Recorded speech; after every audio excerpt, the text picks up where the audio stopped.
We are looking at another strategy to develop students' word identification skills. This is dictated sentences. Very simple strategy.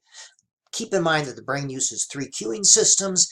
This one develops the syntactic cueing system, and it can be used to reinforce the phonological cueing system.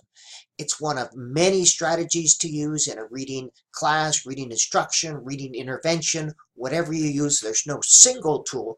But remember, the number one goal of reading class is reading practice. So you don't want to do too many of these strategies. You want to get students back to the business of reading and practicing reading. Here's how you do it. Again, it's used to reinforce sentence structure and grammar. That's the syntactical cueing system. It can be used to reinforce letter sounds, groups, word families, letter patterns, whatever you're doing, and to reinforce sight words. You create simple sentences that focus on the target letter sounds and patterns, and you try to make these sentences relevant to students' lives, and I would recommend 3 sentences. You dictate a short sentence. You say the sentence. You ask students to write it without worrying about spelling.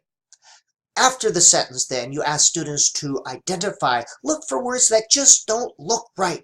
And 98% of the time, students can identify the words that are not spelled correctly.